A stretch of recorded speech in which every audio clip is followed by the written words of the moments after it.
Hi all, Rick here. So recent lore additions around Qo'nos aside, the Klingon homeworld got me thinking about the story of Praxis, which will be the subject of this video. Admittedly, the homeworld is only ravaged 7 centuries from the end of the TNG era, but still, let's take a look at the moon and what led to the cataclysm that shook the Klingon Empire in 2293. And I'll be drawing a lot from Apocrypha.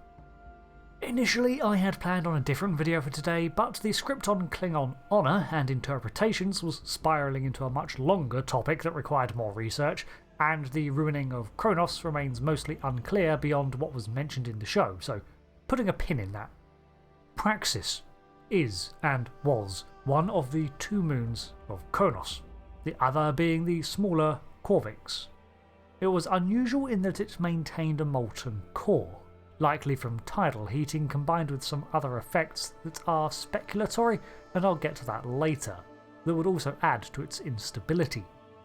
According to Klingon mythology, in the ancient past, after Qo'tar, the first Klingon, was forged, the gods of Qo'nos bestowed the Klingons Praxis, a jewel of the sky as a gift and reminder of their benevolence.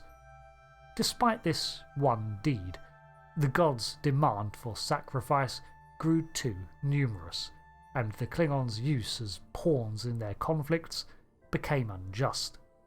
Soon Qo'tar and his mate unified in revenge against the Pantheon and embarked on a war to eliminate their own deities. The millennia passed, warlords rose, Qo'nos forged the ideals of Klingon honour. The Herc came and went, and the Klingon Empire entered into its fledgling space age. Their first voyages beyond Qo'nos' surface took them to Praxis and back, and scientists learned of its core in the 3rd dynasty. They developed technology that could harness its molten core and tap it for power that they then could store and use back on Qo'nos too. And as technology improved, settlements emerged on the moon.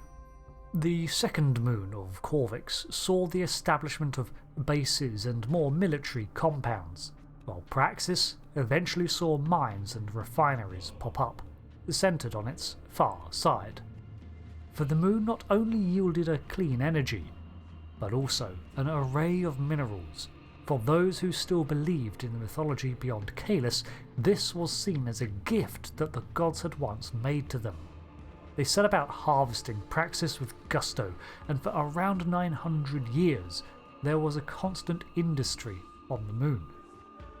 Now, I need to stress that this is speculatory on my part, as I have not read anything that confirms it, but if Praxis' resources included a large quantity of dilithium, then that would go a long way to explain things that don't quite add up later.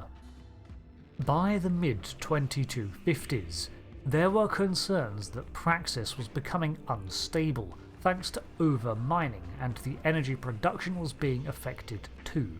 However, these concerns were ignored, and the mining continued until 2293. Thanks to the ignoring of legitimate and telegraphed concerns, combined with higher demands for production, a runaway fault led to a mine collapse, which led to another runaway reaction of some undisclosed form. This ignited every mine and refinery on the surface within moments of one another, the outcome of which was that the far side of Praxis destabilised and exploded outwards away from Qo'nos, dashing the form of the broken moon across the heavens.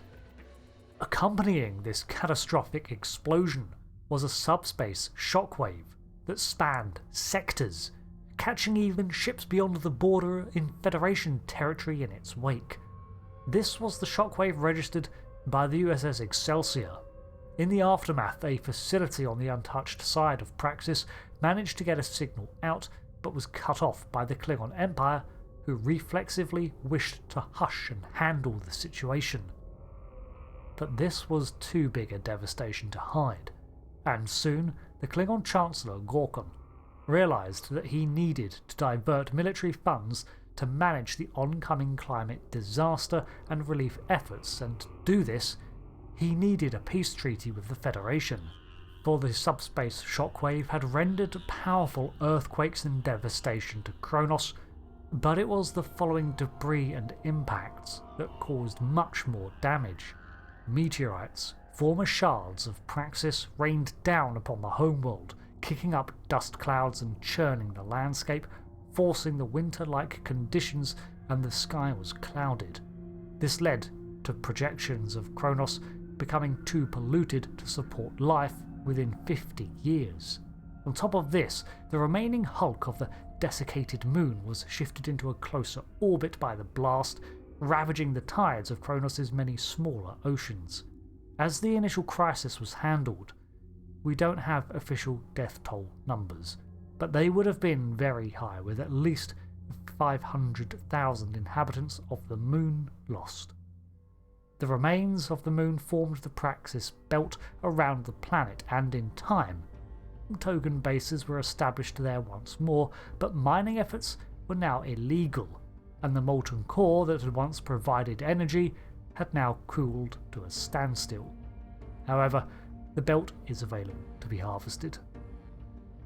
Now, if there had been a lot of dilithium present, then that could go a long way to explain the compounding reaction, as dilithium is a piezoelectric substance, and stress and pressure charges it. We saw this with the Dremenholm planet that was almost torn apart by its own dilithium lattices, and we know that dilithium resonates to create subspace effects. That's, kind of its whole deal. Such an explosion could potentially create a faster-than-light shockwave, such as the one that reached out well beyond the borders of Klingon space. Also, it was pink. Your Honour, I rest my case. However, there is no canon evidence of dilithium mining, so it's possible that the reactor they were using to produce energy also had some powerful subspace effects to it, perhaps a way to channel the energy it harnessed, and the explosion just released it all at once. Either way, the instability of Praxis is one that is mirrored, to a lesser extent, by Qo'nos itself, which features extensive subterranean caves and a turbulent crust. However, in this instance, Qo'nos got off lightly, as it could have been far worse had the moon exploded uniformly instead of projecting the bulk of the blast away from the homeworld. As of the 25th century, Qo'nos' atmosphere has still not completely recovered, with occasional weather warnings bringing with them high ashfall and pollution. An entire institute exists now to track the debris field and predict the descent of praxic meteors, and planetary shields and intercepting fire mitigates further disasters. As a final mention, the Praxis of the alternate Kelvin universe was destroyed in 2259 as a preemptive strike from a more militant Starfleet by Admiral Marcus's orders. It being in a different time and position upon its destruction, rained debris down on Qo'nos over Kether province, the future homeland of Martok. So, that covers the lore and accident of Praxis. What do you think of this? Does my theory hold up, or is there some more lore somewhere that I did not dig up? Ooh, sorry. Poor choice of phrase. Until the next video, I've been Rick, and thanks for watching. Goodbye.